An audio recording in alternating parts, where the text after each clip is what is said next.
que les traigo en este Domingo de Ramos, pues se llama Tendamos nuestros mantos ante Él.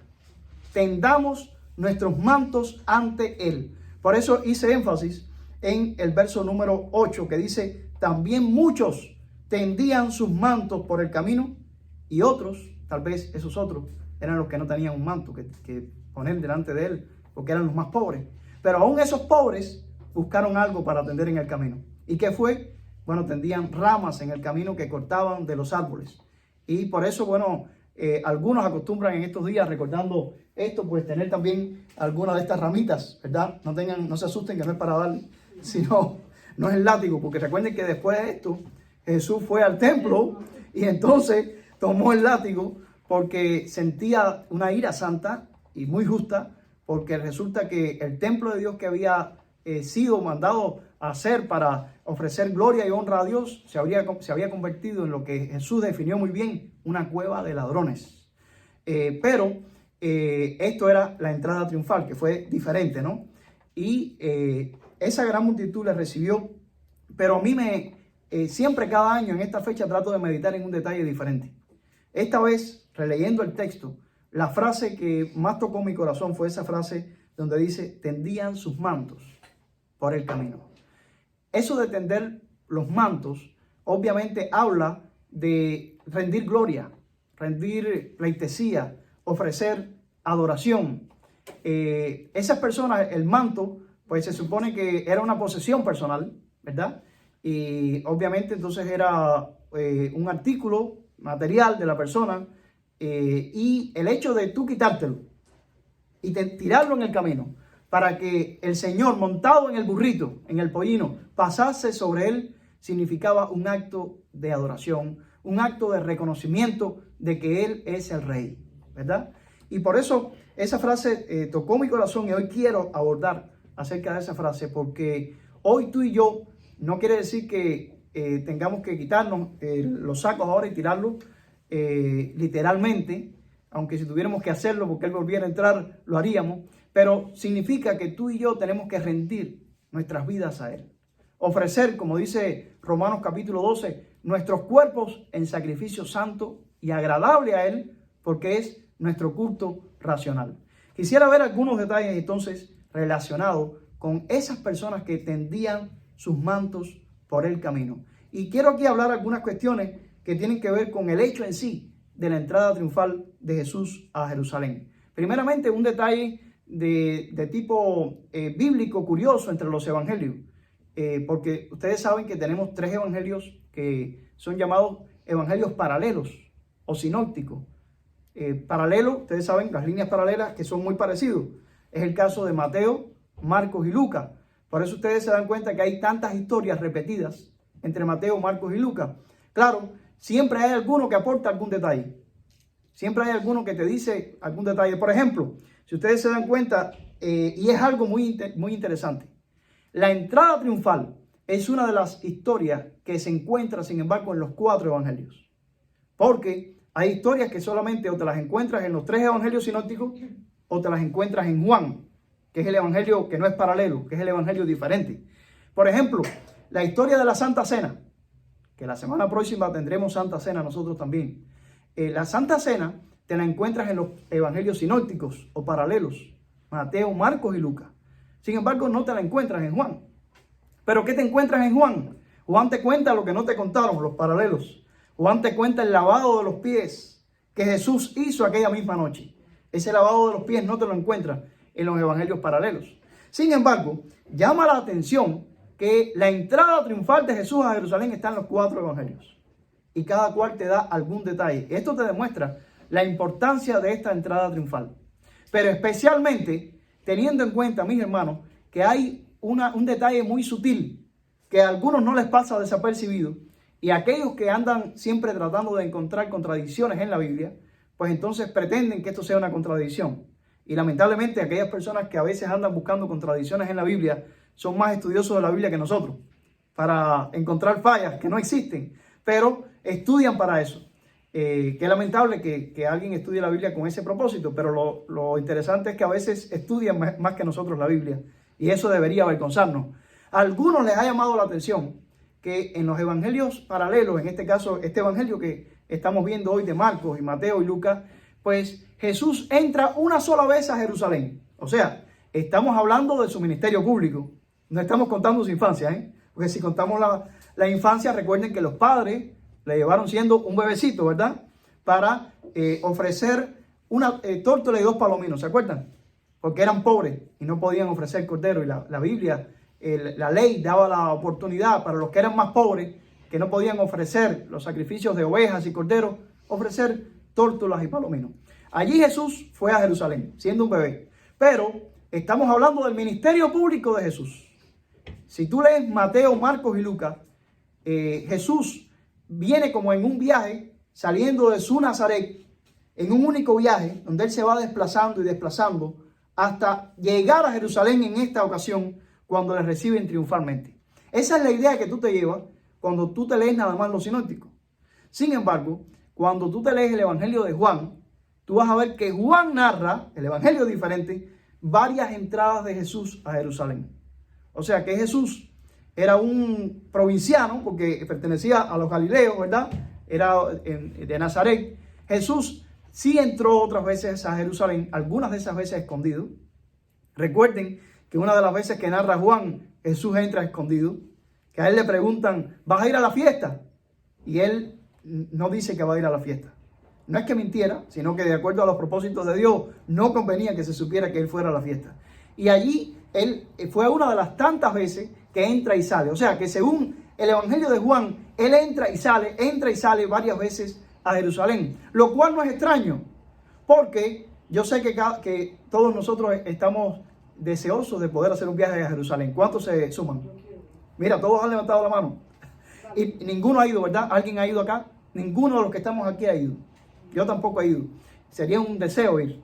Ahora, imagínense que alguien viviendo en Galilea no hubiera ido en toda su vida a Jerusalén, aparte de cuando le llevaron siendo un niño a ofrecer las ofrendas. Sería algo inaudito. Para los judíos, ir a Jerusalén, a donde había el único templo, acuérdense que los judíos tenían un sistema de adoración muy diferente al de nosotros. Ellos tenían un solo templo, el único templo donde se hacían los sacrificios. Ese era el objetivo del templo, hacer sacrificios, ofrecer los corderos por las culpas de los pecados. Hasta que, por supuesto, nosotros sabemos que apareció el Cordero de Dios, que quita el pecado del mundo, y que por lo tanto a partir de ahí ya no fue necesario hacer más sacrificios, y que esa fue la razón cuando aquel viernes que crucificaban a Jesús, el velo del templo se rajó en 2. Eso tenía el significado de que aquí ya no hace más falta lugar santísimo, porque Jesús nos ha abierto y nos ha permitido entrar directamente al Padre. Pero, volviendo al tema, en Jerusalén estaba el único templo que tenían los judíos, cuyo propósito fundamental era que la gente ofreciera sus ofrendas por el pecado. ¿Qué tenían entonces en cada aldea? Tenían las sinagogas. Lo que nosotros llamamos templos hoy del cristianismo, en realidad se asemejan más a la sinagoga judía que al templo. Porque ustedes saben que en nuestros templos nosotros hoy no ofrecemos ningún sacrificio. En nuestros templos sí damos la Santa Cena, pero la Santa Cena es solamente un símbolo, ¿verdad?, del sacrificio expiatorio de Cristo. Nosotros no volvemos a matar más corderos, ni chivos, ni nada por el estilo, ni tórtolas, ni palominos, porque el único sacrificio que quita el pecado del mundo ya se ofreció una vez y para siempre, Jesús. Pero en las sinagogas, los judíos enseñaban la palabra, estudiaban la palabra. ¿Qué hacemos nosotros en la iglesia? Esto mismo que estamos haciendo ahora mismo, enseñando la palabra. Desde ese punto de vista, las iglesias se reúnen en lo que hoy día llamamos templos, pero los templos en realidad, si buscáramos el nombre más cercano a la tradición de los judíos, nosotros nos acercamos más para lo que hacemos en el templo a la sinagoga que a lo que se hacía en el único templo en Jerusalén, que es la enseñanza de la palabra. Por lo tanto, mis hermanos, el hecho de que el único templo donde se ofrecían los sacrificios estuviera en Jerusalén, nos hace pensar que era imposible que un judío como Jesús, que era practicante, era la religión de sus padres, hubiese ido una sola vez en su vida a Jerusalén. Y la prueba está en Juan, que te lo muestra entrando y saliendo. Ahora la pregunta es, ¿y entonces por qué nos relata Mateo, Marcos y Lucas un solo viaje? Bueno, espérate, el hecho de que Mateo, Marcos y Lucas te relaten un solo viaje no significa que Jesús haya hecho un solo viaje. La prueba está en lo que les acabo de decir. Juan habla de varios viajes, pero Mateo, Marcos y Lucas quieren hacer énfasis en un solo viaje. ¿En cuál viaje? En el viaje final, en el viaje en el cual Jesús entra para ser crucificado.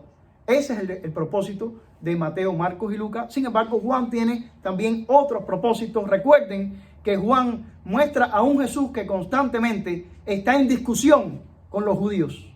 De hecho, Juan te habla de Jesús como si Jesús no fuera judío, no es que no lo fuera, pero recuerden que cada vez que se refiere a los fariseos con lo que Jesús discute, dice, y los judíos le dijeron, como si Jesús no fuera judío también. El hecho es que Juan, al ser el último evangelio en ser escrito, fue escrito por allá por el año 90. Recuerden que Juan fue el más viejo que llegó a ser de los apóstoles. Incluso se corrió una tradición de que él no moriría, lo cual no era cierto. El mismo Juan declara al final de Juan, cuando en esa especie de competencia que siempre rememoramos de una u otra forma en Domingo de Resurrección, que recuerden qué discípulo llegó primero a la tumba, si el discípulo amado o Pedro. Había una competencia entre Pedro y Juan, y entonces allá, ya después que Jesús resucita, pues Jesús le profetiza a Pedro de qué manera iba a morir Pedro. ¿Se acuerdan? Jesús le dice a Pedro, cuando eras joven ibas a donde querías, pero cuando seas viejo te llevarán a donde no quieres y extenderás tus manos. Fue una manera de Jesús decirle a Pedro, prepárate para lo que viene y pastorea mis ovejas, pero estate listo, porque tú también vas a tener que sufrir por mi causa. Y gracias a Dios que el Pedro que cuando le tocó sufrir ya no era el mismo Pedro de aquel jueves cuando prendieron a Jesús, que negó a Jesús 3 veces. Dios y el Espíritu Santo hizo una obra en Pedro. Pero Pedro, cuando Jesús le profetiza esto a Pedro, Pedro le dice a Jesús, Señor, como Pedro estaba en competencia siempre con Juan, ¿y qué de este? Le pregunta a Pedro, me imagino en silencio, ¿qué de este? Pedro de chismoso, Pedro que quería sabérsela. Y Jesús le dice, si yo quiero que él quede hasta que yo venga, ¿a ti qué? Que yo, en la versión en cubano que estoy haciendo de la Biblia, lo traduciría, si a mí me da la gana que él esté todavía cuando yo regrese, ¿a ti qué te importa? Esa sería la versión cubana, si a mí me da la gana. Pero lo cierto es, mis amados hermanos, que Juan mismo dice, él no quiso decir, Juan advirtiendo ahí en su propio evangelio, que este discípulo sería eterno, sino que si él quería que él quedara, a Pedro no le interesaba eso. Lo cierto es que Juan fue el discípulo que más años logró vivir, y por eso se pudo dar el lujo de escribir el evangelio con más tiempo. Los evangelios de Mateo, Marcos y Lucas, sus fechas fueron mucho más tempranas. Es discutido de si Marcos fue primero o Mateo fue primero. En eso hay una vieja discusión. Yo tiendo a pensar que Marcos fue el primero, pero de todas formas hay otros que tienen también elementos para decir que no, que Mateo fue primero, y eso no es lo que viene al caso ahora. Lo importante es que entre los acontecimientos de la Semana Santa original y la escritura de los evangelios, digamos Mateo, Marcos y Lucas, distaron unos 30 años. No vayan a pensar ustedes que estos discípulos lo escribieron al otro día, no, unos 30 años. Y de hecho recuerden que Marcos ni siquiera era uno de los discípulos. Marcos quiere contarnos lo único que le pasó a él, y lo único que le pasó a él es que él estaba aquella noche en aquel monte, y la pregunta es, ¿por qué hacía tanta gente en ese monte donde estaba Jesús? Por la fiesta. Jesús está entrando a Jerusalén porque es la fiesta de la Pascua. Precisamente por eso coinciden las dos fiestas. En estos días los judíos están celebrando la Pascua, y eso ocurre cada año en el mismo tiempo del calendario judío. Para nosotros no. Por eso a veces para nosotros la Semana Santa es en marzo y a veces es en abril. Esta vez nos ha tocado al final de marzo, pero coincide siempre con el momento en que los judíos están en su celebración de la Pascua. Jesús entra a Jerusalén porque, según Juan, va a entrar a otra fiesta, con la diferencia de que esta es la última fiesta, y con la diferencia de que esta vez él va a ser el cordero pascual de esa fiesta. Pero Mateo, Marcos y Lucas pues nos cuentan la entrada especial a esa fiesta. Pero lo cierto es, mis amados hermanos, que en toda esta historia de los evangelios, y en el caso de Juan, Juan demoró un poco más que Mateo, Marcos y Lucas. Y lo que les iba a decir de Marcos aquella noche en el monte, estaba allí y parece que había calor. y se había quitado la ropa. El hecho de que diga allí desnudo, literalmente, no significa que hubiese estado desnudo totalmente, sino que la escritura muchas veces habla así para referirse a una persona que está en paños menores. Se ha quedado solamente porque había mucho calor. Y en esa hora llegaron los soldados a buscar a Jesús con Judas para dar su beso traidor. Y en ese corre-corre estaba Marcos, que se había quitado sus túnicas. Y ni tiempo le dio, dice que se salió corriendo. Claro, Marcos no dice el nombre, pero los estudiosos dicen un detalle tan, vamos a decir, simple como ese, escrito 30 años después, únicamente puede haber sido escrito si el autor fue el que lo vivió.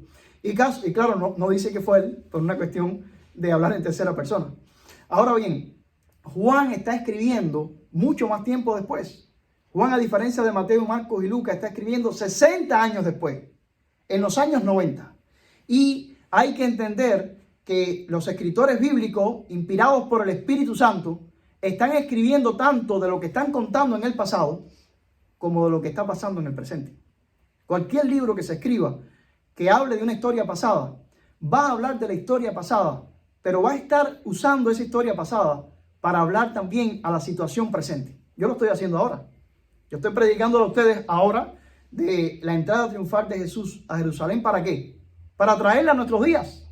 ¿Cómo se llama mi mensaje? Tendamos nuestros mantos ante Él. O sea, yo tengo una intención de hablar de una historia que ocurrió en el año 33 después de Cristo, y estoy hablándolo en el 2021, aplicándolo a ustedes que están viviendo en el 2021. Juan, en el año 90, está hablando de lo que él vivió en el año 33. ¿Qué está ocurriendo en el año 90? Los judíos están celebrando un concilio, el concilio de Jamnia. Y ya el templo había sido destruido de Jerusalén. ¿Se acuerdan? En el año 70, Jerusalén había sido destruida, rodeada de ejércitos, cumpliendo las profecías de Mateo 24. Y totalmente el templo fue destruido. Ya no había templo. Los judíos, el odio hacia los cristianos y el odio hacia Jesús y sus seguidores se había intensificado. Y en el concilio de Jamnia, en el mismo tiempo que Juan está escribiendo su evangelio, en ese concilio los judíos hacen un decreto donde maldicen a los nazarenos. ¿Quiénes eran los nazarenos? Una secta judía, la secta de los seguidores de Jesús. Fue triste, pero el mismo evangelio de Juan, no por gusto, dice: a los suyos vino y los suyos no le recibieron, mas a todos los que le recibieron les dio la potestad de ser hechos hijos de Dios. La cuestión, mis hermanos, es que por eso en el evangelio de Juan vemos esas diferencias, porque Juan lo está escribiendo también para los lectores del año 90, y por eso presenta a un Jesús al cual no llama judío, que discute todo el tiempo con los judíos y que no desaprovecha ni una sola fiesta para discutir con los judíos. Pero vayamos nuevamente a Marcos. Vayamos nuevamente a Marcos, este evangelio, en estos versos 8 al 10, donde nos hablan de una multitud. No nos dicen la cantidad de gente, no nos dicen cuántos eran, pero sí nos dicen la actitud de esa multitud. Noten que, a diferencia, por ejemplo, de Lucas, porque también hay sus pequeñas diferencias, como ya dije, de matices entre los paralelos, Marcos no nos habla de una pequeña discusión que hubo allí en ese momento. Lucas sí nos habla. Si ustedes ven en Lucas capítulo 19, se ve que te dicen que dentro de la multitud había fariseos. Y esos fariseos, no dudo que alguno se haya motivado y se haya dejado llevar por las emociones. Además, mantos le sobraban a los fariseos, y que hipócritamente hayan tirado un manto con hipocresía, y que incluso algún pobre que no tenía manto que tirar, para Jesús fue mejor esa rama que cortó, ¿no? Pero lo cierto es que algunos de esos fariseos comenzaron a protestar porque les cayó muy mal ese recibimiento a Jesús, proclamándolo rey. Y entonces Jesús le habla ahí a los fariseos, y ahí comienza Jesús en su entrada triunfal a dar señales de: a lo que vengo antes que ustedes me vayan a crucificar. Y voy para el templo ahora, ¿verdad? Y Jesús les dice: si estos se callan, las piedras hablarán. Si estos se callan, las piedras hablarán. Así está en Lucas 19, verso 40. Si estos se callan, las piedras hablarán. Pero, amados hermanos, yo no quiero hacer énfasis hoy en los que protestaron y en los que se reclamaron. Yo quiero hacer énfasis en nosotros. En nosotros, que estoy seguro que no queremos tener la actitud hostil de los fariseos, sino que queremos tener la actitud de que si hubiéramos estado allí, no hubiésemos sido el fariseo, sino que hubiésemos sido la persona que recibía a Jesús con corazón sincero y que si no tenía un manto que tirar, habría cortado una rama del árbol y la había puesto. Pero más que la rama del árbol, había puesto su corazón ante Jesús. Aunque no dicen el número allí, mis amados hermanos, me llama mucho la atención que había una multitud. Porque ustedes saben que Jesús había trabajado durante estos 3 años aproximadamente con 12 hombres de manera especial. Lo cual no significa que no hubiera trabajado con más gente, al contrario. Ustedes saben que hubo multiplicación de panes y peces para multitudes en más de una vez. Ustedes saben que hubo prodigios, que hubo milagros y que aunque Jesús tenía el número de los 12 como un número especial de discípulos, había también mujeres que seguían a Jesús y que no se cuentan dentro de los 12. Sin embargo, ellas también, por extensión, eran de sus discípulos especiales. Incluso algunas de ellas eran las que llevaban la contabilidad. ¿Se acuerdan? El Evangelio de Lucas te habla y te da el nombre de algunas de aquellas mujeres. Y te dicen que ellas ayudaban a Jesús. Siempre la mujer en la historia de la iglesia ha sido fundamental. Lo cierto es, mis hermanos, que el ministerio de Jesús fue más allá de los 12. Y cuando nosotros llegamos a Hechos, que es 50 días después de lo que estamos hablando ahora en Pentecostés, en Hechos capítulo 2, cuando están en el aposento alto, porque en Jerusalén había otra fiesta y Jerusalén estaba llena de gente de todas las partes del mundo conocido que venían a celebrar la fiesta de Pentecostés. Allí en el aposento alto, que es cuando Pedro da el mensaje, pues nosotros nos encontramos que el Espíritu Santo hace la obra y completa la obra que Cristo vino a hacer. Pero lo cierto es, mis amados hermanos, que Jesús en esta ocasión tenía un grupo de discípulos, pero en Pentecostés te dicen que los que estaban reunidos en el aposento alto, sí te dice el número, eran como 120 el número, ¿se acuerdan? Y a mí lo que me llama la atención, mis amados hermanos, es que un ministerio que comenzó con 12, ya aquí yo estoy seguro que los 120 que estaban en Pentecostés estaban recibiendo a Jesús en la entrada triunfal. No te dicen qué cantidad era. Puede ser que aquí hubiese más de 120, contando los hipócritas, los fariseos que estaban allí colados para hacer ruido. Pero yo creo que los 120 sí estaban aquí ya, incluyendo mujeres, incluyendo hombres. Y esta matemática de 12 y 120, ustedes saben que 12 y 120 tienen su multiplicidad, ¿verdad? Quiere decir que el núcleo que Jesús comenzó de 12, el primer paso que dio fue de 120. Y ya luego, yo prediqué una vez aquí del Apocalipsis, el salto final es de 144,000, ¿verdad? Que es la otra multiplicación y que es un número simbólico también. 144 es la multiplicación de 12 por 12 y la asignación del 1000 es el símbolo de multitudes innumerables. Lo cierto es que yo aquí aprovecho entonces para hacer el llamado a todos nosotros de compartir la palabra. Who is your one? ¿Quién es tu uno? Porque si habían 120 recibiendo a Jesús en Jerusalén, si había personas esperándolo, era porque se había hecho un trabajo. Los 12 habían hecho un trabajo. Que no fuera un trabajo perfecto, de acuerdo. Recuerden que también Jesús había enviado a los 70, ¿se acuerdan? Que eran las 35 parejas, de 2 en 2, que envió por todas las aldeas para predicar la palabra. Bueno, lo cierto es que había una multitud que recibió a Jesús tendiendo sus mantos. Y entonces aquí yo te hago el llamado de, aparte de tender tu manto, que entiéndase que es rendir el corazón a Jesús, ofrecer el corazón, rendirte ante Él, aceptarlo como Salvador. Te hago el llamado de que después que hagas esto, busca a otro, para que ese otro busque a otro, porque si tú te multiplicas por 10 serán 10 más. Y eso fue lo que sucedió matemáticamente con los 12. 12 por 10, 120. Lo cierto es que en este versículo 8 dice que tendían sus mantos por el camino y otros cortaban ramas de los árboles y las tendían por el camino. Y cantaban y decían: Hosana, bendito el que viene en el nombre del Señor, bendito el reino de nuestro padre David que viene. Hosana en las alturas. Yo quiero decirles que a mi modo de ver se ha juzgado severamente a toda esa multitud. Yo he escuchado en algunas predicaciones que todos eran unos hipócritas, porque ¿dónde estaban al siguiente viernes? Ustedes deben haberlo escuchado, ¿verdad? Y algunos van más allá y dicen, esa misma multitud que aquí le decía Hosana fue la que gritó, crucifícale, crucifícale, cuando le llevaron ante Pilato.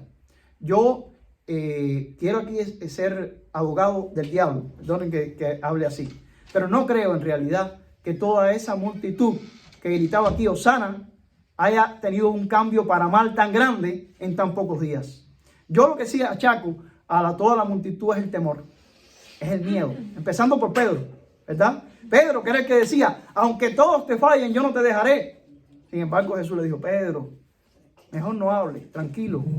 Esta noche, porque eso fue en la Santa Cena, esta misma noche que tú me estás diciendo esto, antes de que el gallo cante, tú me habrás negado 3 veces, Pedro.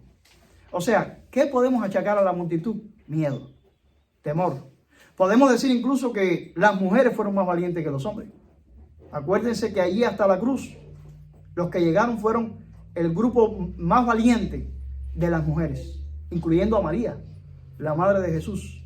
Y de todos los varones, uno solo, el discípulo amado, fue el único que llegó.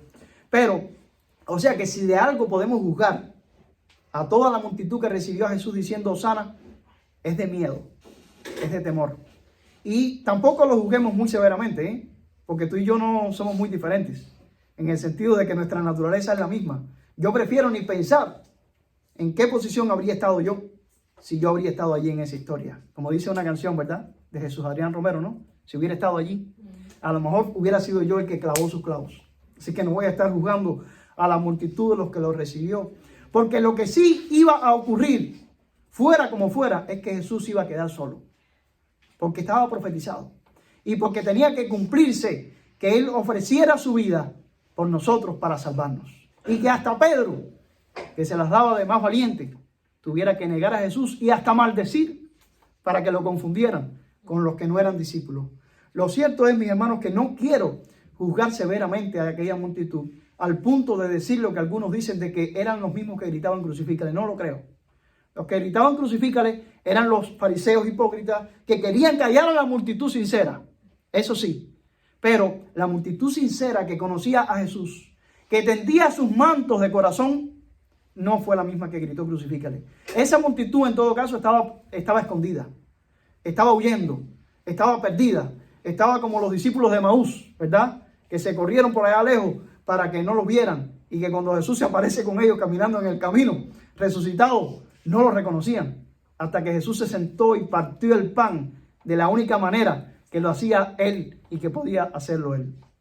Así que, mis amados hermanos, lo cierto es, y ya para concluir mi mensaje, hubo una multitud sincera que recibió a Jesús. Que habían colado fariseos, que había hipócritas colados ahí, había hipócritas colados ahí. Que esos hipócritas lograron llevar a Jesús a juicio, lo lograron llevar a juicio. Que los discípulos se acobardaron. Que el Señor Jesús murió crucificado por ti y por mí, murió crucificado por ti y por mí. Y el velo del templo se rajó en 2, porque Jesús era el Cordero de Dios que venía a quitar el pecado del mundo. Pero mi llamado hoy, al final de este mensaje, es a que tú y yo también tendamos nuestros mantos ante Él y que busquemos a alguien más que con nosotros nos acompañe a seguir a Jesús y que ese alguien más también tienda su manto. Y si no tiene un manto, que corte entonces de las ramas de los árboles y los rinda ante Jesús como un símbolo, el símbolo de rendir nuestras vidas a Jesús. Porque Jesús vino para salvarnos. Jesús vino por amor a nosotros. Es cierto que todo el mundo, excepto aquel grupo de mujeres que estaba al pie de la cruz y que no podía quitarlo de la cruz, lo abandonaron. Lo abandonamos todos. Pero es cierto también que Él quería someterse a esa prueba. Quería estar abandonado totalmente para limpiar el pecado de todos nosotros. ¿Pero para qué? Dice la palabra de Dios en el libro de Hebreos que lo hizo por el gozo puesto delante de Él. O sea, la mirada de Él estaba no se terminaba en la cruz su mirada. Su mirada estaba puesta en el gozo delante de Él, que estaba más allá de la cruz. ¿Cuál era ese gozo? Nosotros, la cosecha, los frutos que recogería de su sacrificio. Nosotros somos su fruto, somos su cosecha. Y nosotros hoy estamos llamados a tender nuestros mantos ante Él. Y cuando decimos manto, hablamos de toda nuestra vida, de todo nuestro ser, espíritu, alma y cuerpo, porque Él lo merece, en agradecimiento, como ofrenda grata a Él, en sacrificio vivo, santo y agradable. Tendamos nuestros mantos ante Él, tendamos nuestras vidas ante Él. Tal vez, comparándonos en aquella oportunidad, tú dirás, bueno, yo no soy un manto, pastor, yo soy en todo caso una rama media seca. No importa, ríndete ante Él, porque todo el que se humille delante de Él le exaltará. Que Dios te bendiga y tendamos nuestros mantos ante Él. Oremos. Padre, te doy muchas gracias, porque hoy el mundo entero está recordando a aquel grupo que salió de la ciudad de Jerusalén a recibir a Jesús. Y le gritaba cantando, Hosana, bendito el que viene en el nombre del Señor. Y tendían tal vez lo más preciado que tenían, que era su propio manto. Y algunos ni siquiera tenían manto. Tendían ramas de árboles porque no tenían manto. Henos aquí, Señor, a nosotros en el año 2021, luego de tanto tiempo, después de tantos siglos y hasta 2 milenios que han pasado. Henos aquí también rindiéndonos ante ti, tendiendo nuestros mantos en el sentido de nuestras vidas, espíritu, alma y cuerpo, porque tú lo diste todo por nosotros, Señor. Nos rendimos ante ti. Henos aquí y ayúdanos a buscar a otros también para que se sumen en nuestra adoración a ti, porque sabemos que tú, el mismo que vino a Jerusalén y entró montado humilde en un pollino, ha de volver muy pronto montado en el caballo blanco, ya no para ser humilde en el sentido de ir a la cruz, sino ahora como Rey y Señor, para reinar por los siglos de los siglos. Y estamos esperando tu próximo regreso. Pero te queremos esperar en esa multitud para decirte, Hosana, bendito el que viene. Y queremos tener a muchas personas que ahora mismo no están a nuestro alrededor. Ayúdanos a buscarlos y a traerlos para que nos acompañen en ese recibimiento. Perdón por nuestros pecados. Nos rendimos ante ti. En el nombre de Jesús. Amén y amén.